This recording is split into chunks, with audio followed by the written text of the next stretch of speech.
If you didn't know, the caves in Pikmin 2 are randomly generated. Not just the placements of the items, but the actual layout itself. Each sublevel is like an ink blot, with gates and enemies tossed over it, like a child emptying her toy box. Nothing feels like it was put there on purpose.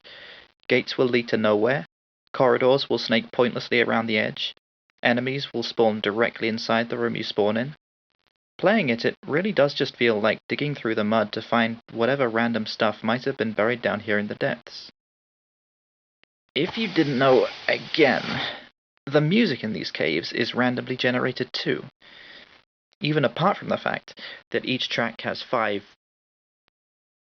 different versions which react to what the player does, which is itself a random input. Even the actual tune itself wanders and meanders randomly, based on a set of procedural instructions. Of course, there are many things about this system that I'm not going to mention, because of this video that already covered them, which statistically you've already seen. But the main question I had after watching it was, how do you compose music in this way? How can you create 4-bar phrases, or even a time signature, when the timings themselves are random? Well, I have just spent a not inconsiderable amount of time looking through some hex code, and now I believe I can tell you. Probably one of the tamest ways that this game employs randomness is used in this track, Frontier Cavern. The first thing it does is establish a beat in 3/4 time, which just means that there are 3 beats per bar instead of the usual 4. 1, 2, 3, 1, 2, 3, 1, 2, 3. And in the A Dorian scale. You may already know that major and minor are both based off the same 7 scale degrees. They just start in different places. Well, actually, you can get 7 different scales, or modes as they're called, just by playing major and emphasizing a different note as the root, ranging from even brighter than major to so dark that the root chord just ends up pointing the way back to major. Pieces in modes other than major or minor, or to give them their fun Greek names, Ionian and Aeolian, tend to feel more floaty and unfocused to our Western ears, who are used to pieces using the language of major and minor, and for that reason, modes are used all over this soundtrack. This piece, for example, is in the Dorian mode, which is darker than major but slightly brighter than minor, with a raised 6th. I think it's easiest to hear this difference in the 2 chord. In minor, this movement is dark and brooding, like it has some kind of dark backstory. In Dorian, it's mysterious, but inquisitive, and it's all because of this distinctive raised 6th. Circling back to Frontier Cavern, the harp at the beginning sets down a plodding pedal A for the root, and then over the top the notes of each chord. A C and an E, which combined with the pedal make A minor, the root chord, spread out over a whole octave to make the voicing sound emptier. Followed by F sharp and C, which combine with the pedal to make F sharp diminished. You can tell diminished chords sound very unstable. However, with this spread voicing, that effect is much less pronounced. In summary, A minor to F sharp diminished isn't really pointing to and from home, or providing any kind of direction. It's more of just a nice chord, and then an uncomfortable one, and back and forth. These 3 beats in the bar also help with the kind of sway motion, and listening to this you can almost feel your body moving left and right. And on top of that, the main tune. It's split into sections of 8 bars, each of which have the same structure, a call on the recorder and a response on the harpsichord. The call is made of 2 sections. Every version of the first section starts on root A, except one, which starts on the 5th. Both a good place to start, as they represent starting at home and going on a journey, and end on the sharp 6th, which is that mysterious note that defines the Dorian mode, except one, which ends on a flat 7. The flat 7 pulls a bit more definitely back to the root, although it still floats in space. The rest of the notes kind of outline an A minor chord, with a 6 added for colour. One of them even passes through the tritone, which gives this version a slight edge, especially in Louis' version of the theme, because the tritone is on the long beat of the swing. The second half of the call could have quick notes, which keep up the momentum from the first half, or long notes, which kind of wind down the energy. This time only one of the flourishes ends finally on the root A, with the others coming to rest playfully on the fifth, intriguingly on the third, and unstably on the tritone, each one leaving the statement feeling like varying levels of unfinished. This is always followed by a response from the harpsichord. This part is also made of 2 flourishes, but they're both taken from the same pool of 7. They're all in the same register except one, which is a bit lower, which means that every now and then the tune will drop down, just rarely. They all end on different notes of the scale except the 6th, that mysterious note, which has 2 different entries to make it more common. Some approach the final note from above, some from below, and some turn around, and they can be played in any order, and not just sound good, but also tell a story. In fact, if you put them together with the call, these simple rules give rise to their own stories, just out of simple chance. Look, we can simulate it with these dice. 1, 4, 4, 4. We seem to be in a dark place, but with maybe a bright light to lead the way at the end. 1, 3, 3, 3. We're even deeper, and the light is growing fainter. 3, 1, 4, 2. It seems as though things might be looking up now. 4, 4, 2, 5.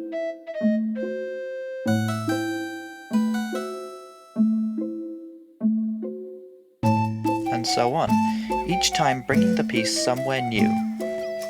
In total, there are 4 times 4 times 7 times 7, or 784 different ways that this simple 8-bar loop can express itself, and each one can also be analysed in the context of whatever was happening around it.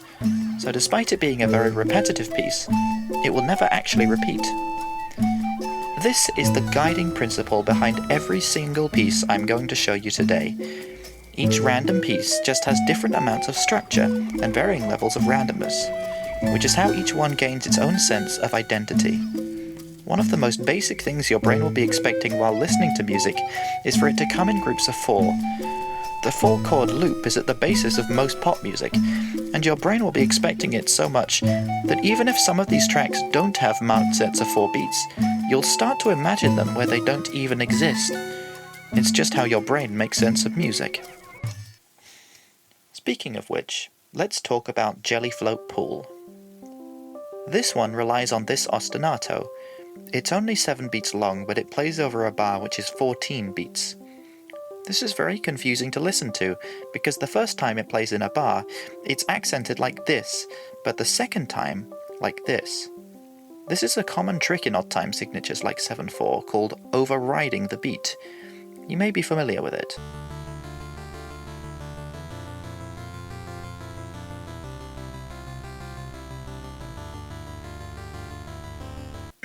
Where was I?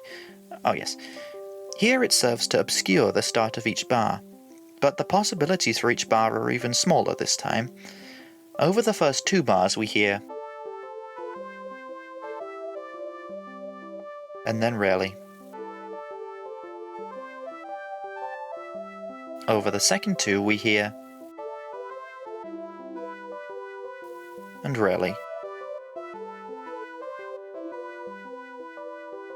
It feels very much like floating around, but it's still grounded by the simple repetitive rhythm. Also, just quickly, check out this cool 7/4 drum beat for when you're in a battle.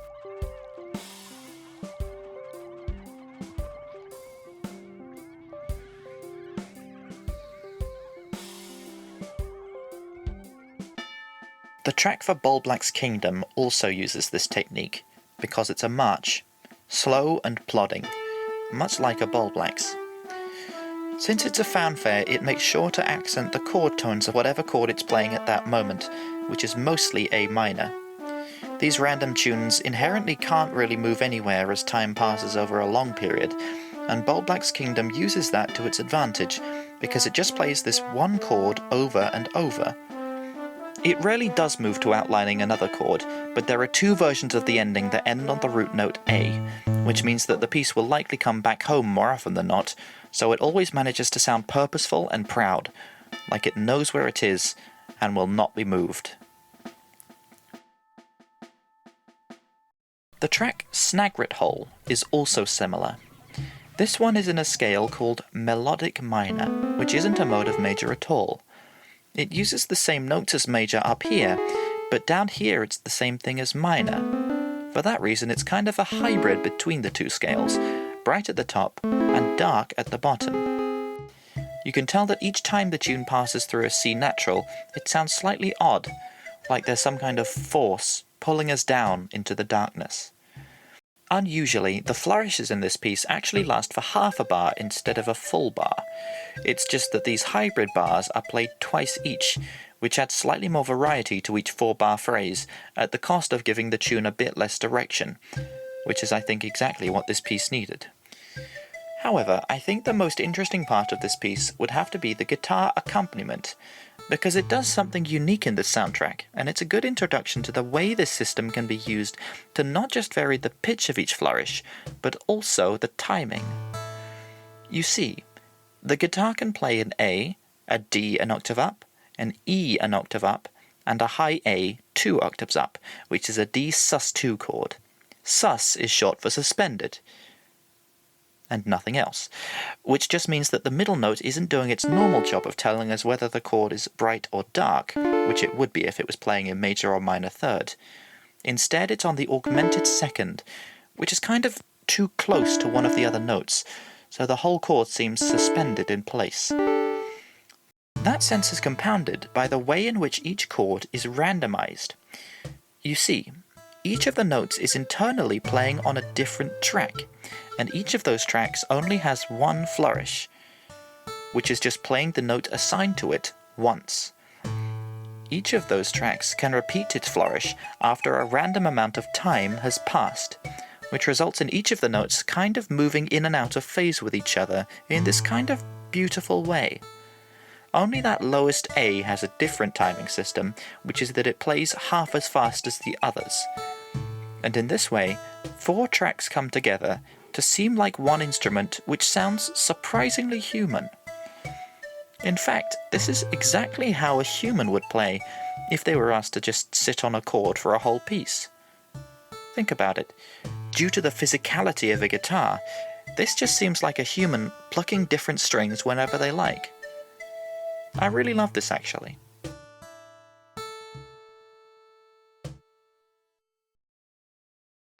There's a concept in gaming that they invented in around 2006 called fairness. Before this point, there seems to have been a kind of sense that if a game was too easy to control, then logically the whole thing would be too easy. You only have to play Super Mario 64 for a few minutes to notice that even though the movement is fun, it's just not very fluid. And even simple moves like air kicks, wall jumps, punching, this speed kick thing, it's really not obvious what's the best way to use them. Figuring that out takes skill. It's part of the challenge of the game. Pikmin and... Oh, get off! Oh. Anyway, Pikmin and Pikmin 2 are kind of the same, especially the original.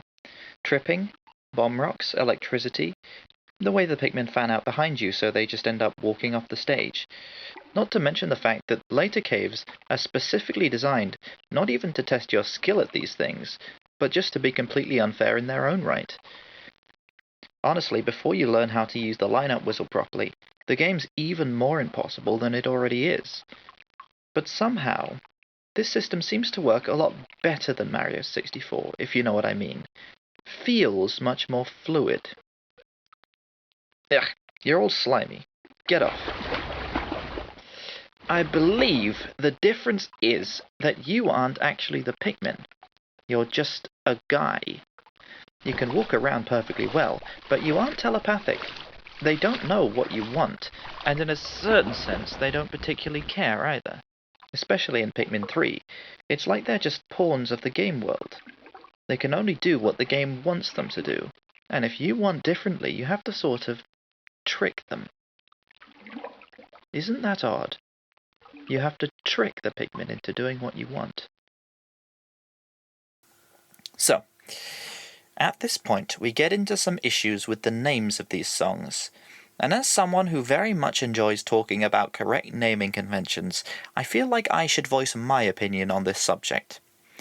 All the flourishes in this particular piece are stored in a file called cavemetal.bms, but that's only the flourishes. It doesn't store any information about when to play them. They're strung together by .cnd files, and that's where the actual logic is stored.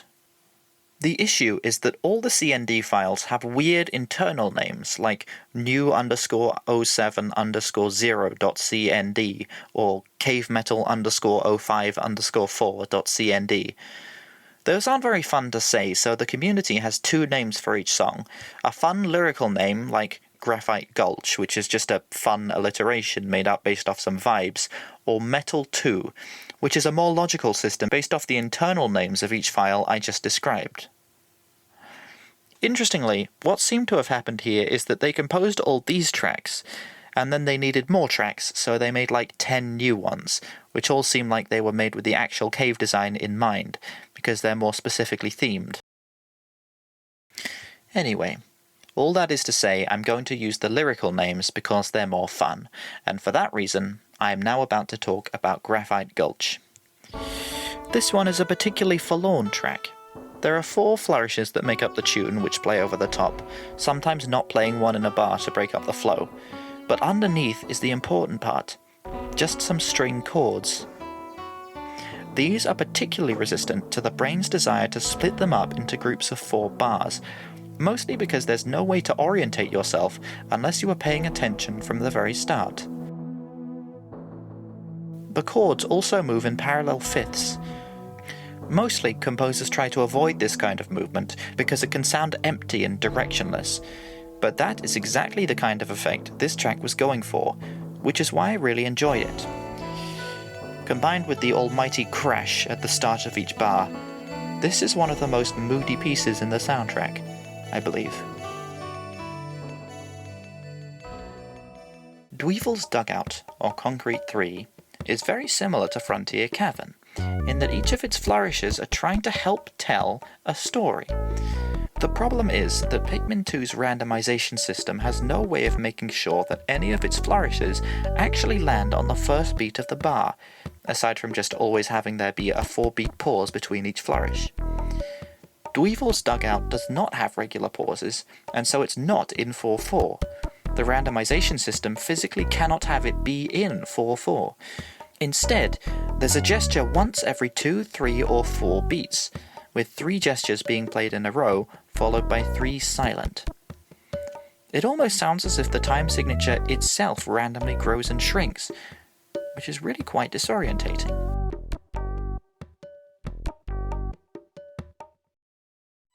Equally, however, take Citadel of Spiders, or Concrete 1. It has the same kind of thing with its tune, which can take 4, 6, 8, 12, or 16 beats before it plays another flourish. That 6-beat pause means flourishes don't necessarily start at the start of a bar. However, that doesn't mean that we lose any sense of time signature, because it plays over the top of a very specific 4-bar chord loop. Each flourish can play with a different note on the 1 of the bar, which gives it a whole new feeling, combined with the fact that flourishes in this track can interrupt each other, which often means that flourishes can combine in any infinite number of ways, and the fact that the bass is constantly giving a new random bass note, 1, 4, 5, 7, and 1, each of which works with the tune to imply a different chord. This tune, despite being a very random sequence of notes, is actually one of the more structured songs in this soundtrack. It almost sounds a bit like speech if it was muffled through a wall, in a way, rising and falling with a kind of regularity but never actually repeating. As you listen, you'll start to hear that some of the flourishes do play over and over, which gives it a kind of weird logic that human speech often has, even though that logic will likely be obscure to you unless you look into it. And finally, Complex Cavern. And this song really is one of my favourites because it includes a background texture which truly shows off the power of this random music system as a whole. The tune seems to be made up of 5 different small flourishes.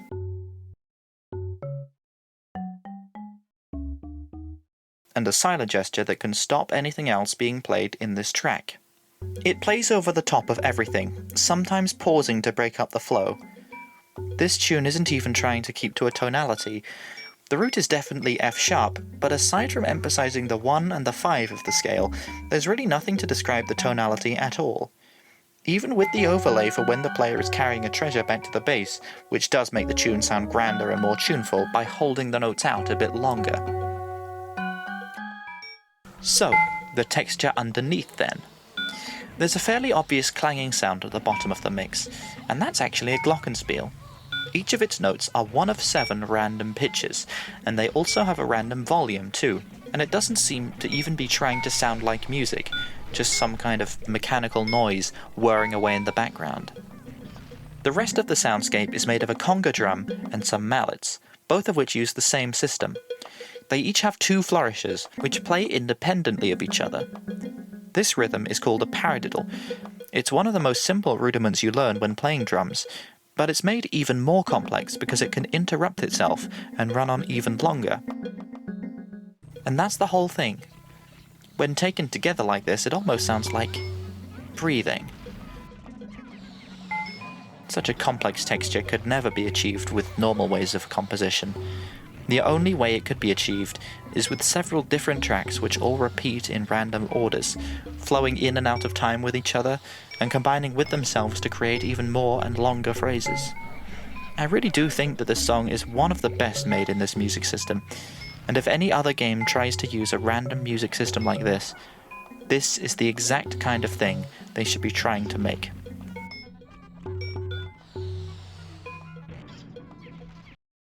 The music is almost like the Pikmin in a way. You put them on a task and they keep working until it's done. But they're unpredictable. They don't do exactly what you tell them. They're not like human musicians, really. I mean, they are trying, the poor fellas. But they don't appreciate music. They don't think like us. They're alien. There's a song, I Know Uta, that was made to promote the release of Pikmin 1. The lyrics are from the perspective of the Pikmin.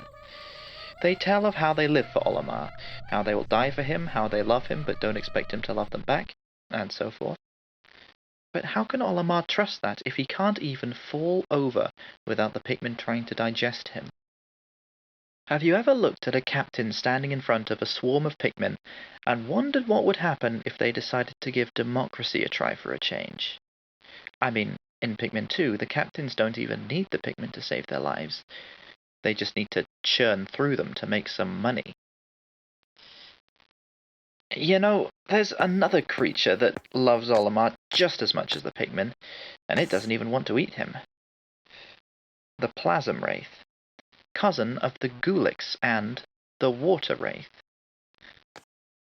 I don't think it's much of a stretch to guess that these wraiths are responsible for bringing down all these ships to the planet's surface, but if they share the Pikmin's love of any captains who fall down here, is it possible that the Pikmin and the wraiths are part of the same creature, the same being, the planet itself?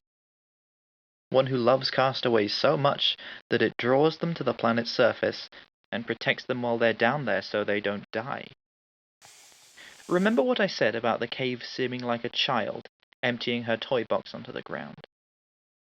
Well, if the planet does want all these castaways down here, into these caves, deep below the planet's surface, making no logical or even physical sense, then you'd be forgiven for wondering just how deep Olimar, Louis, and the President get swallowed by the planet over the course of the game. Just a personal theory of mine.